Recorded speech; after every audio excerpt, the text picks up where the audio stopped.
we all are here with a very unique frequency. And you start to realize that your frequency is the currency to all your dreams. Welcome to Intuition Unlocked, the podcast empowering empathic women who feel misunderstood, overwhelmed, or disconnected from their intuition, begin to trust their sensitivities, find inner clarity, and show up with embodied, unstoppable confidence in their daily lives. I am your host, Olivia Ashley, an empath and intuitive, and I am so happy you're here.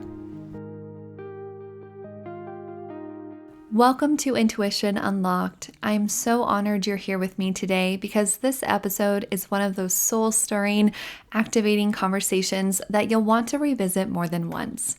My guest today is Jeovanny, a spiritual life coach and channel who guides people into deep transformation by helping them unlock wealth on all levels of their life, not just financially, but spiritually, emotionally, mentally, physically, and energetically. In this conversation, Michelle shares with us how working with our darkness is not something to fear, but a sacred path to freedom and personal power, how each of us holds a unique soul blueprint for creating a deeply aligned life, and how to take bold, intentional action from a place of intuitive integrity to actually live the dream life you've been envisioning. This is not just about business or success. It's about how to show up in your full truth, reclaim your worth, and live deeply in harmony with yourself and the world around you. So get excited for this conversation because there's so much here for you.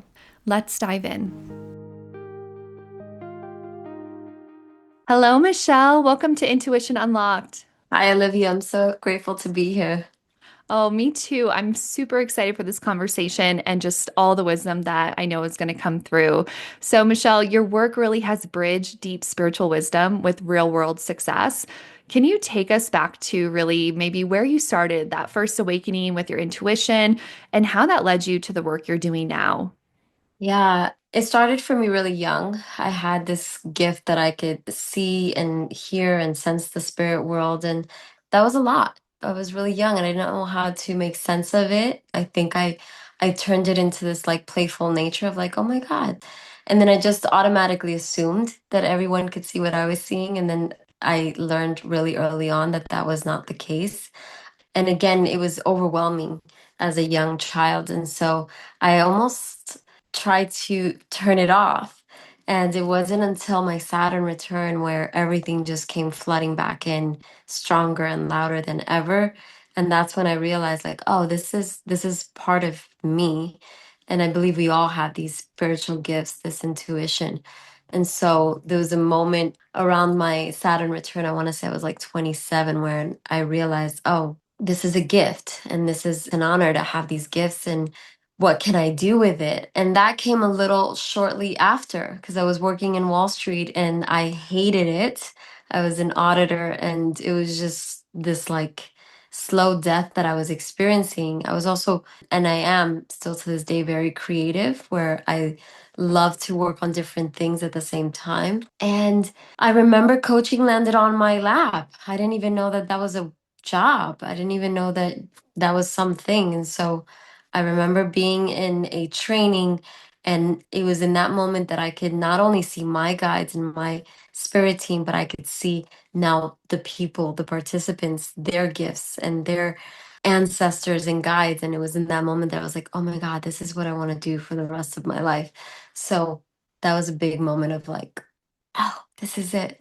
Wow, I think that's really beautiful and also probably mirrors so many of our stories of we've had these experiences and maybe we dampened them or we just followed the paths put out in front of us or we thought that felt good at least. It felt good in the moment while we were pursuing, but what an incredible experience to be able to then really ground down and root into, okay, there's a path where these are really recognized and brought forward. And how was that shift from Wall Street to coaching? And can you speak to more of that and really how now you created that, like you've manifested that for yourself? I really feel like it was divinely orchestrated. I didn't know that this would be my job career or what I would do. It wasn't until later on when a lot of my college friends were really validating, like, you've always been the coach. You've always been the one that we go to. The transition was really interesting because at first, the identity of what was holding the Wall Street and what I went to college for and the businesswoman that I wanted to become was still really moving from that old lens of how it needed to look and what I was chasing through that lens. So I was chasing a lot of significance and trying to prove myself to my family. I had ran away. And so this was like an opportunity of like feeling important and like I mattered. But it wasn't until really Saturn stripped everything away. It was around 2008 that I had this magnificent opportunity that in the moment did not feel like that, but I got laid off by choice. So they gave us a choice opportunity where they asked us, do you want to get laid off now or do you want to get laid off in 9 months? And that was around when the whole housing boom happened and the AIG crash. And so it was in that moment that I was the only one from my department that chose out. But I was still trying to recreate what I had in some way from that old lens. And so it was a real death process of getting laid off, not getting the jobs abroad that I was applying for as an auditor in London and in different parts of the world. That was like a really humbling experience. Like, oh, I thought, with this experience, I could just recreate what I had. But when someone invited me to this workshop and I saw something in me really open up, my gifts just like supercharged in those training rooms, I really realized like, oh, there's something here. And so I just started to follow the trails, those whispers, those moments where time stops and you start to realize, oh, there's a path here. It feels familiar. I don't know what it looks like, but it feels like I'm returning to something that feels really natural to me. That's such a beautiful story and such a good reminder that I think often we choose things that maybe like in our mind feel really good. Okay, we're going to do this and this is the path. And so we're going to push and push. In your story, it's applying for jobs and keep going. And spirit's like, wait, there's something else possibly over here. And you surrendered and then flowed. And I think that that brings so much power, but guidance. Like it becomes easier. Life becomes a little bit more, yeah, magical in a way. Like things just start to come in order when you're listening and following. And then when I started to channel, it was just like not planned. I remember being facilitating my first retreat in 2016, and it was a moment of holy shit, something's about to happen. And then it just took over. And it was in those moments that it really is a test of faith. You're surrendering into something that you have no idea. But then once you do, you realize, oh, everything was preparing me for this exact moment. Mm. I want to go so deep into that in a sense as a channel too, who also had Yeah. probably a very similar experience where it happens and then you're like, was that real? What is this new experience? And I think it's fine as long as you trust it and it all seems to make sense. And there's a power in being able to channel and to open up and then help others really feel that. Because I feel that just shifts frequency, it shifts people. And being a coach, I can only imagine that you hold that space in that room for everyone else to begin to align in whatever ways they need to. Yeah, it really is something that's happening, and a lot of people are waking up to this notion that we are all channels and that we are channels of great spirit. And in that surrender, we can start getting out of the way and allow Hmm. for like that original blueprint to happen. And I didn't even have any language for it when it first happened. It was just like, what was that? But it started to happen very naturally in my retreats. And I feel like I said this recently to my audience where I feel like the retreats have become the bigger closet as a mixed stick. And where we're starting to really start to honor the calling of channeling publicly. And that also comes with a series of deaths and Hmm. releasing how in many ways, for us that are super sensitive, there is this initial static in how we want things to feel and flow.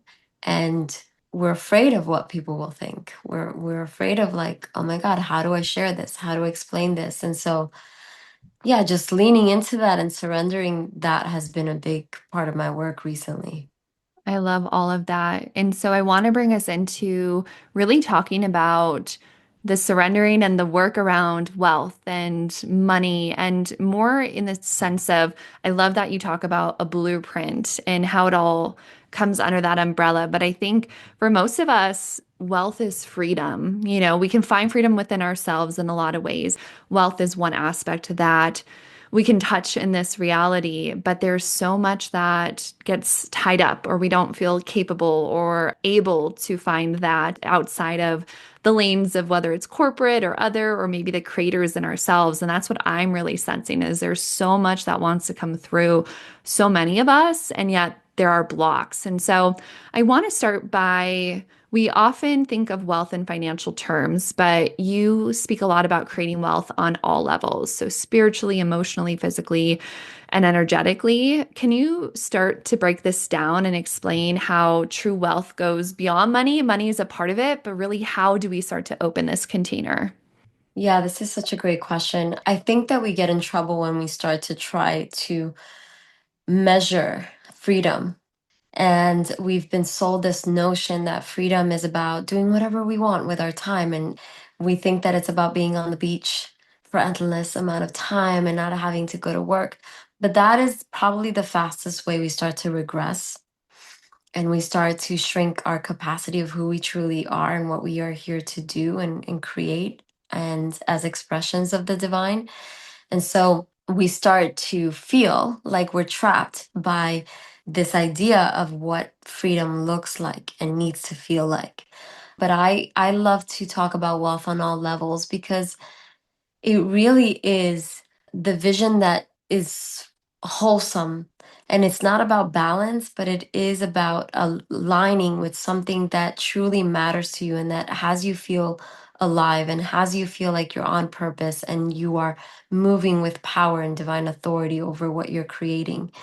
And I think that that's where people get into trouble, where they create something and then they start feeling like they're prisoners of their own creation.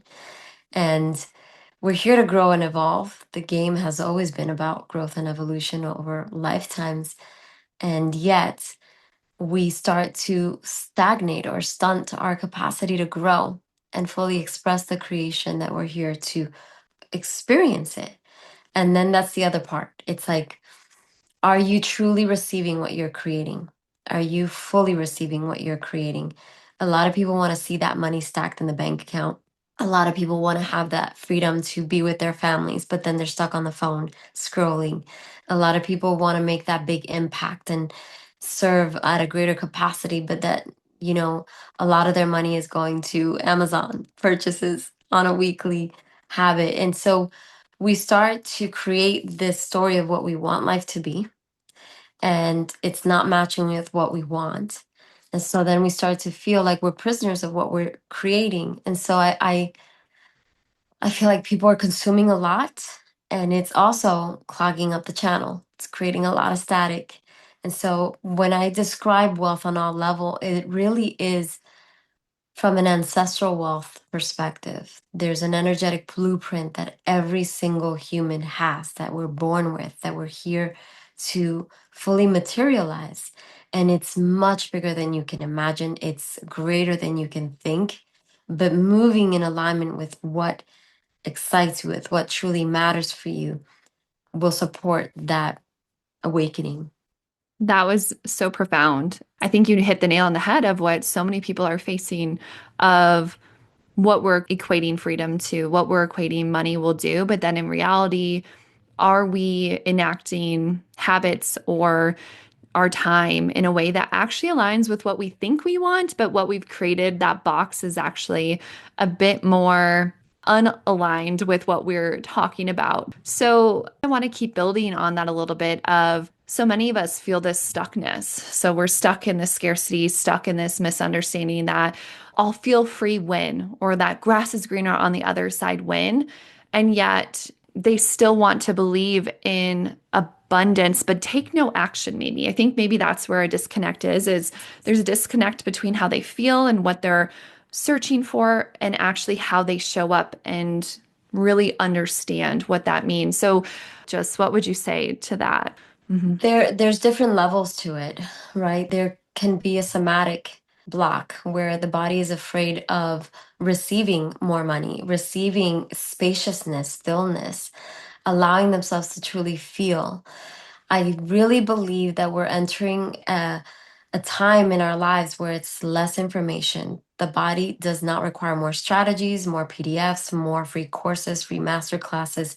It really is about energetics and the ancestral, connecting back to the sacred. And in that, when we're allowing ourselves to really like transform the mundane into magic, into sacredness, now you're moving in this like rhythm with the divine order, with this natural order. And we all want to be in the season of summer where we're blooming, it's beautiful, we're thriving, we're growing, we feel like we're productive. But it's about holding space for where you're at. You may be in a winter season, you may be in a season of dying. And a lot of people resist that. They're holding on to all these versions of themselves that have expired a long time ago. And the body is stuck in this functional freeze where it doesn't know how to receive. It feels threatened by receiving more.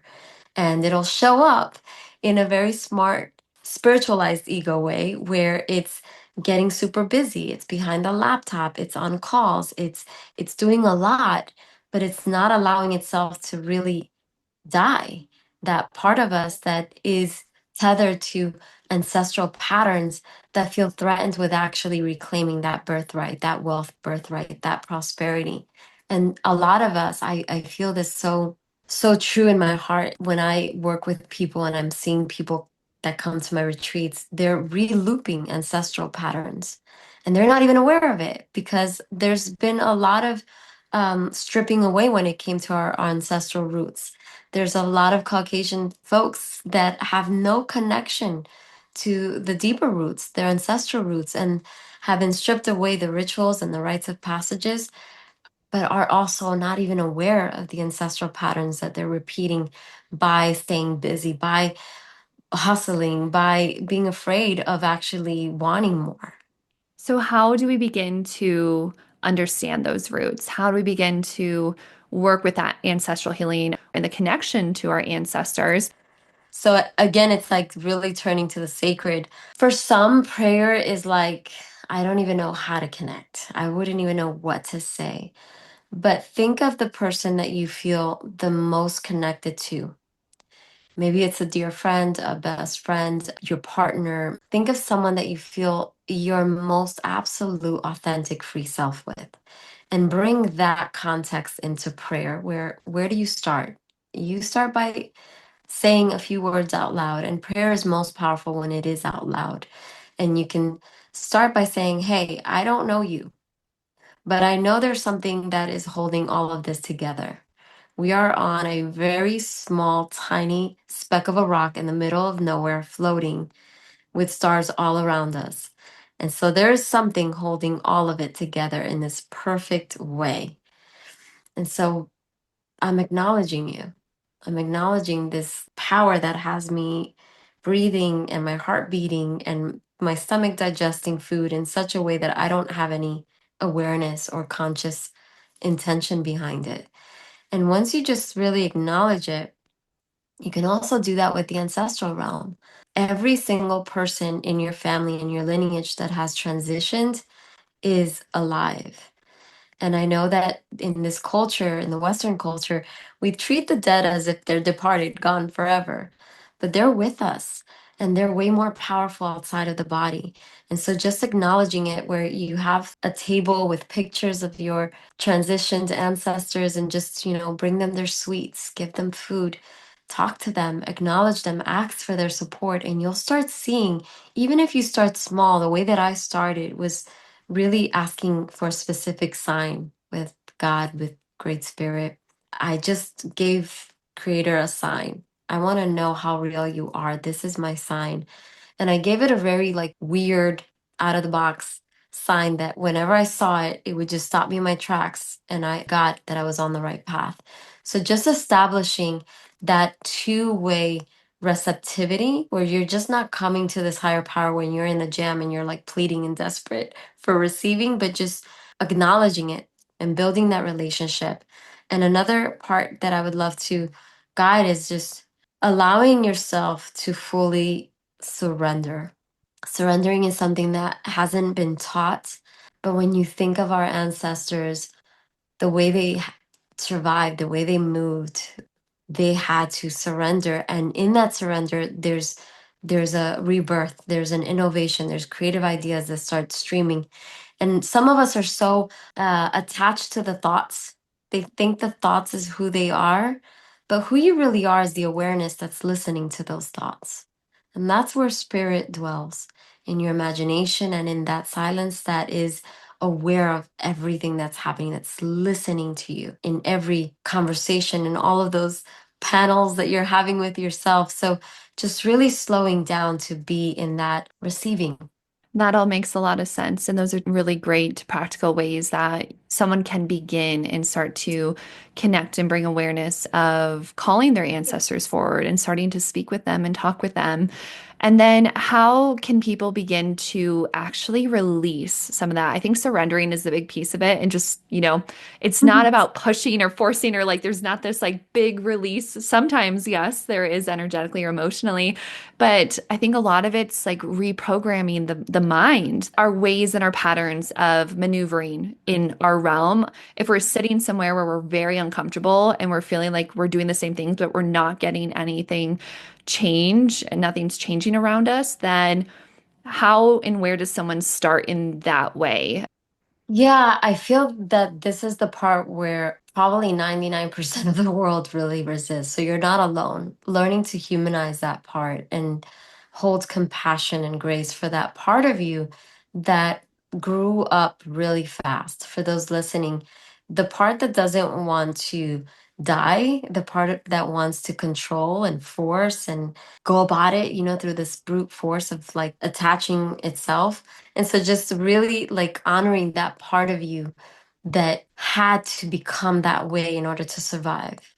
So the moment we start to hold grace for that part and we start to just get curious and honor that part of us that wants to force and control, that's when that part of us starts to relax, and that part starts to listen to us, and that part starts to work with us. And so the part that is like what I refer to as the inner mother is she's the one that's like nurturing all of these parts of us that at times want to go super fast, control, hold on, resist every death. Those are her children.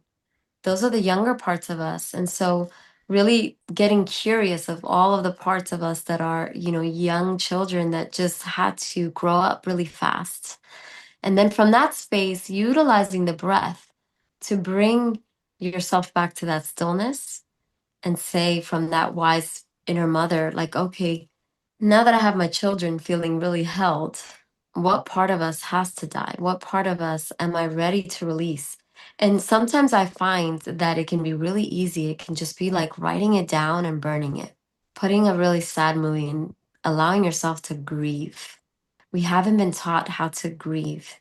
And if you look at society today, that's what a lot of humans are resisting. It's the grieving part because we've been taught that if we cry, if we're emotional, if we're sensitive, we're weak.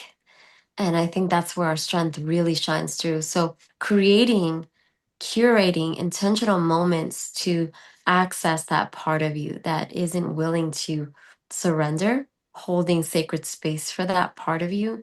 And then from that wise inner mother, allowing yourself to just say, okay, let's create an intentional ritual here. Let's write it all down.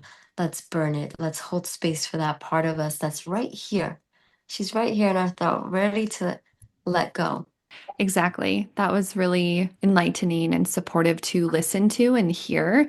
And I want to bring us more into also how can one begin to maybe surrender into manifestation? So obviously I feel like these are two different realms. There's a lot of personal work going on here, what we're talking Yeah, about. This is really internal relative to you, but that doesn't mean life stops. And so a lot of us are still exactly. pursuing and going after things or dreams or money or success. How do you guide people to begin to trust themselves with their money or with the success that they're looking to instead of forcing or chasing it? Like, how do we come from the place that's truly aligned and can start to listen and maneuver and find our path? Yeah, this is such a great question. And you're absolutely right. Life does not stop and wait for us to get all our shit together. But I can attest from myself being very multifaceted and a serial entrepreneur. I've built a real estate portfolio that I'm really proud of. I've built an import business with my husband that I'm really proud of, and a coaching business, and now a podcast venture. Like I'm in a lot of different things, and yet all of it is spiritual to me. All of it. Every problem that we're facing, whether it's internal or external in the 3D world, it's all spiritual. It's all a spiritual problem that we get to sit with and really be with. And some people will take it on from the mind, go super mental with it. And I will go deeper into the heart. And that doesn't make it easier. Sometimes moving from the heart makes us more vulnerable. We're extra sensitive. We're feeling all the incongruencies even deeper. But holding that balance where you can start your day off with a very clear, intentional ritual that supports you in diving into that stillness, and then getting also very practical where you're mapping out what you're taking on that day. What are you taking on? What is the intention? Building your body somatically to hold that vision is going to be the biggest part. There was a time in my life where I was doing a lot and I wasn't able to hold much of it. So it was self-sabotaging and it was crumbling and collapsing, and I was experiencing a series of breakdowns everywhere. But that was also forging my capacity to hold more. And so I really believe that we are fascinating, masterful manifestors if we can just slow down and allow ourselves to, one, dream bigger, two, move into that stillness that can hold that blueprint, and then three, go into the world from deep integrity and deep alignment with what are the things that you're attacking each day.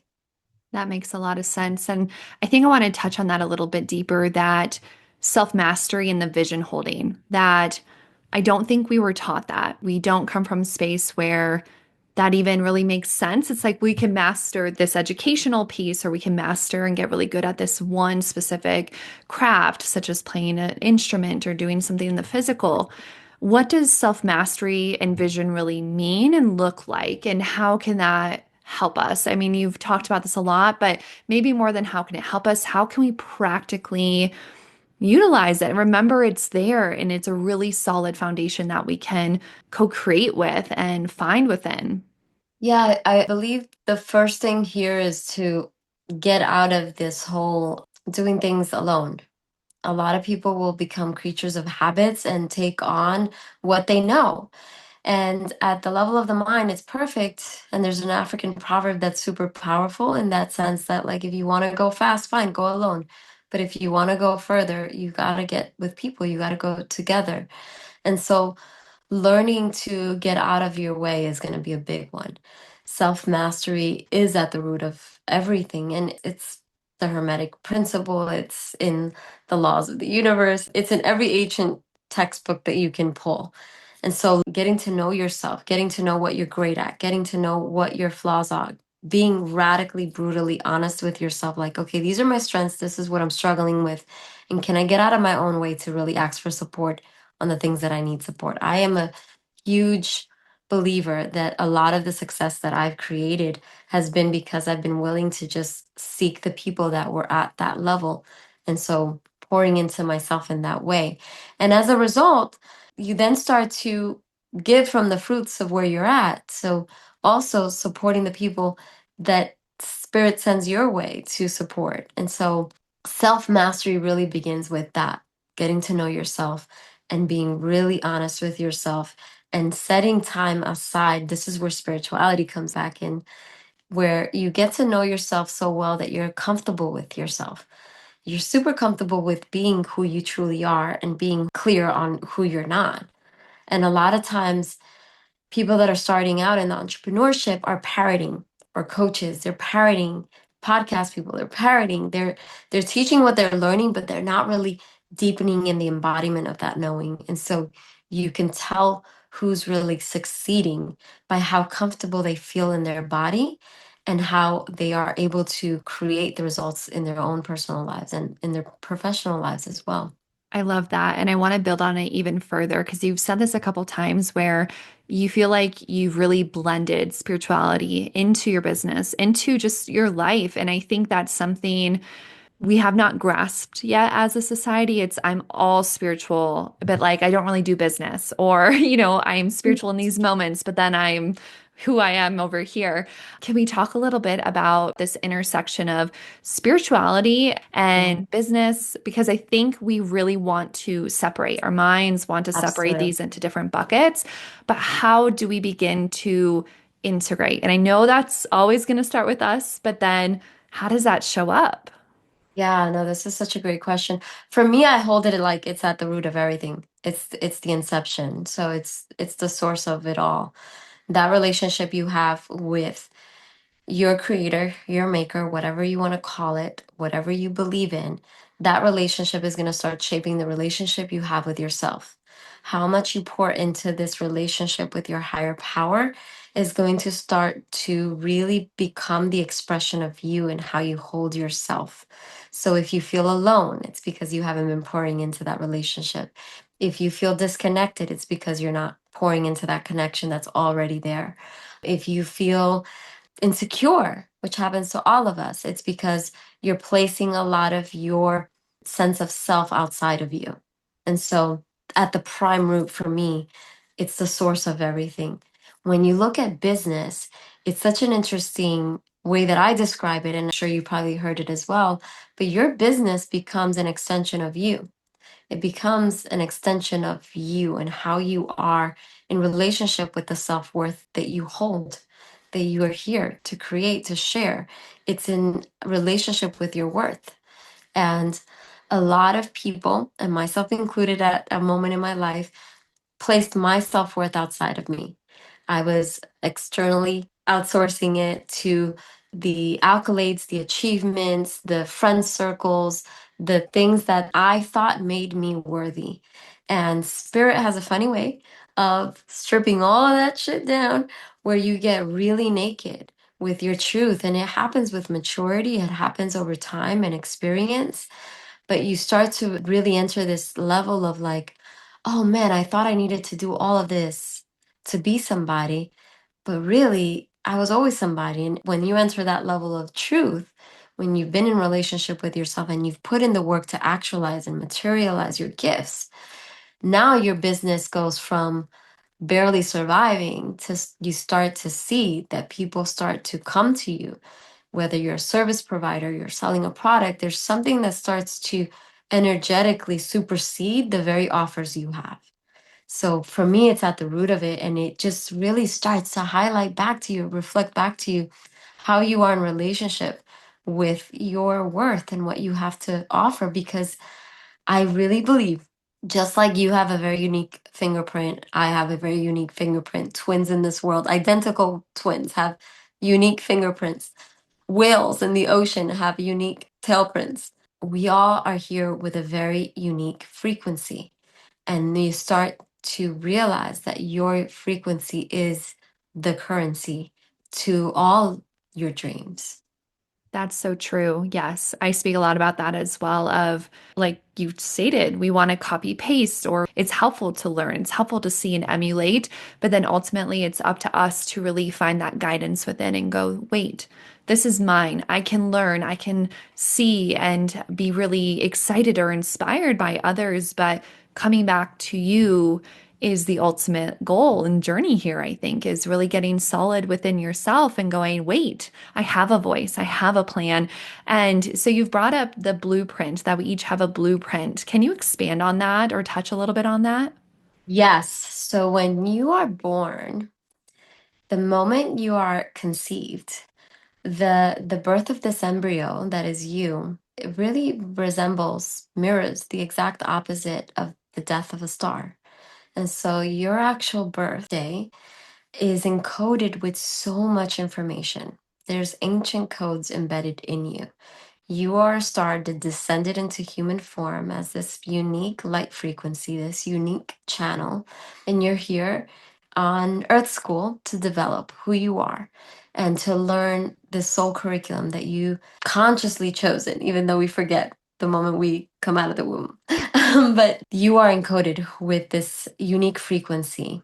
And as you start to listen to that calling and as you start to surrender to that calling, you start to understand that, as you said so beautifully, it doesn't matter how many launches you try to copy and paste. It may have worked for that person, but they put in the work to embody their knowing. And now they're selling it with the world, but it may not work for you. Religion may not work for you.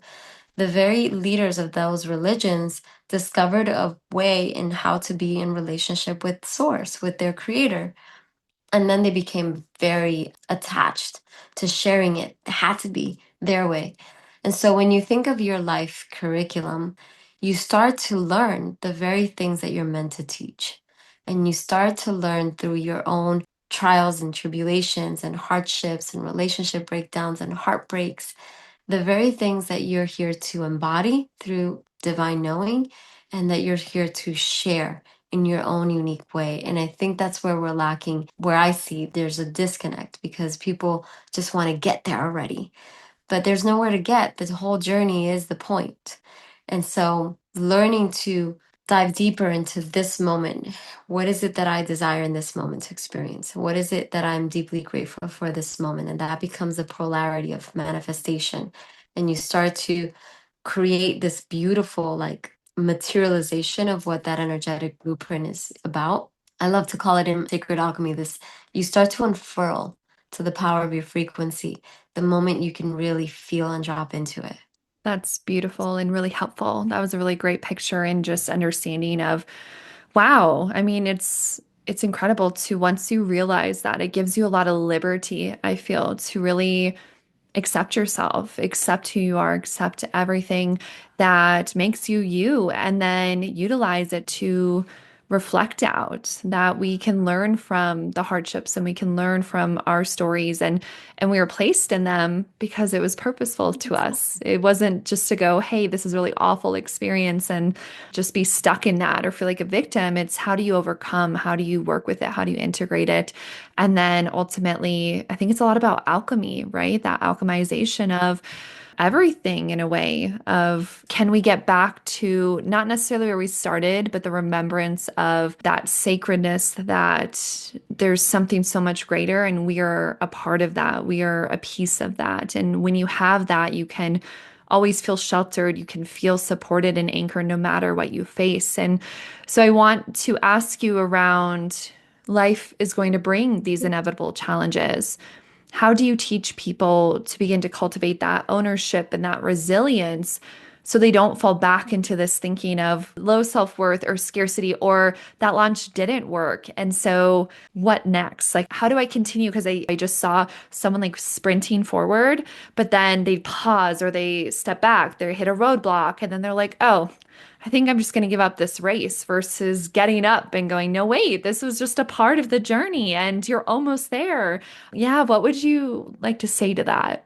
Yeah, there's different pieces, but I think we've been answering them in different ways. It is alchemy, the word that you just said. It is about like really getting curious of like, what is this here to teach me? What can I learn from this moment? And really getting honest about your integrity. Where are you preaching it but not truly living it? Where are you not owning the blind spots of where you're at?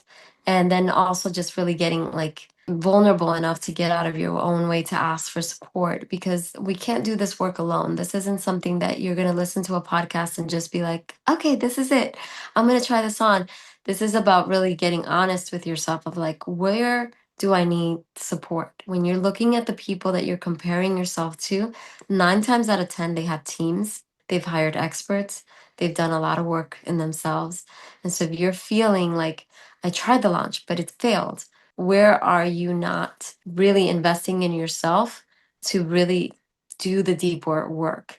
And it's again, it's always a spiritual problem. It's not something that a strategy is going to fix long term or that a PDF or a free masterclass is going to take you.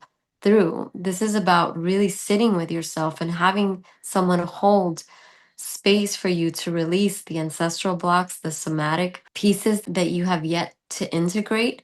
We all have shadows and traumas and wounds, and we all have programming and conditioning that can show up in many different ways.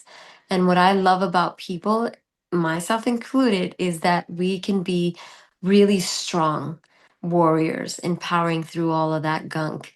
But sometimes that burns us out. We are tired. We are feeling alone. Sometimes we feel like we are 10 steps backwards. And so I just feel like taking inventory of your life, of your energy, allowing yourself to like really get clear about where you want to go, and then being honest with like what is the season that you're in, what's the stage of life that you're in, getting practical with yourself. Like, are you in integrity with the things that you say you're doing that you need to do? A lot of times we can be super in integrity with people that we give our word to, but with ourselves, we're like sloppy Joes. We're not really taking ourselves on with that level of excellence that we put out there in the world with others. It does take a lot of maturity and awareness to be really honest and to allow yourself to be held accountable and move through the support that you actually need so that you can stop relooping the patterns that look really intelligent and spiritual on the surface, but are just beautiful ways that you're avoiding your deepest truth. Yes, to all of that. And I know you've given quite a bit of practices, whether it's prayer, surrendering, ancestral altars, things like that. Is there any other spiritual practices or just practices that you feel could really help people sustain? Like, if I have an anchor through everything that they can come back to, or be a space where they can release and process and allow them to have that reflection. Yeah, there's three that come to mind that are super practical and that I'm sure people have heard them time and time again, but sometimes they're not present to the why it's so powerful that it's so mainstream and it's everywhere. But one of them is walking. Sacred pilgrimage is super important. So taking yourself out on a nature walk will somatically signal to your body we're moving forward. Do it in silence, just you and nature. You're moving forward. You're signaling to the body on a somatic level, we're moving forward. But you're opening up to the greatest teacher that we have, which is nature. And you're allowing yourself to be pinged, almost like this acupuncture ping from the universe, in allowing yourself to receive. And so, sacred pilgrimage, aka walking, is super easy. Another one is journaling. And I love to start my journaling with a prayer like, Spirit, speak through me, Spirit, guide me. I'm going to ask questions and I'm just going to start writing whatever comes to mind. And when you start asking out loud and you open yourself up as a vessel and you start to just allow yourself to channel right, it's so profound, it's so easy. People will start, after they get the hang of it, feeling like, holy shit, is this real? Like, did I really say that? And so, journaling is a way of opening up our channel to receive information, especially when it's done with intention and devotion and an opening prayer. And the last one, it's so mainstream, is gratitude. But gratitude is the highest form of prayer. And so it's not about doing it through the mind, it's about doing it through this felt sense way of signaling to the body we're opening up to really appreciate where we're at, which immediately surrenders any resistance. And it may take 5 minutes, 7 minutes, 10 minutes for you to really move through your environment where you're sitting at and allow yourself to fully receive what you have. Like, I'm grateful for this office. I'm grateful for this room. Allow yourself to really move through your immediate surrounding and then go out. I'm grateful for my family. I'm grateful for my work. I'm grateful for my money. I'm grateful for my community, my tribe, my purpose, my mission. And the more you do that, you start to drop the resistance of what you're experiencing in this moment, which blocks all the receiving. Those were three really great ones. Thank you for offering those up and reminding us that it's really simple. It's carving the time and actually doing it. That makes the difference. So I think we can get behind that. And really, my last question before we move into my two final questions to just close Yeah. us out is for anyone who's feeling really lit up by this conversation and ready to step into their abundance, their mastery, their intuition, is there any from the heart advice you want to offer them? Whatever you can take from this conversation, apply it. You are the greatest gift of your life. You're it. You're the channel. You're the creator. You can make anything happen. So even if it's just one thing that you'll implement, hold yourself accountable to really take action. And what we mean by action in the ancestral world is really how you honor yourself, your gifts, your life, this day that is a gift, this breath that is a gift, this moment. So really take action on something. Don't let it just be this great podcast that you heard. Make time to be a priority for yourself. Thank you for that. That's a great reminder. So, I have two intuitive heart questions to close us out. Yeah. Firstly, how has embracing intuition changed the trajectory of your life the most? Oh my gosh, it's changed the game completely. From life to work to business to money to freedom to my marriage, my kids. It's the gift that keeps on giving. That's beautiful. I love that. And what is one lesson your intuition keeps teaching you? To move slower. I'm such a goat as a Capricorn. I always want to keep moving, keep creating, keep going, keep going. I can't wait to get there. I can't wait to get there. And so there's always a mountain to climb as a Capricorn, but I just keep being reminded to slow down. This is the moment. I used to tell myself often, the best is yet to come, the best is yet to come. And now my intuition is just the best is yet to come and the best is here now. Let's enjoy it fully. Yes, that's amazing. But it's hard. I can understand that.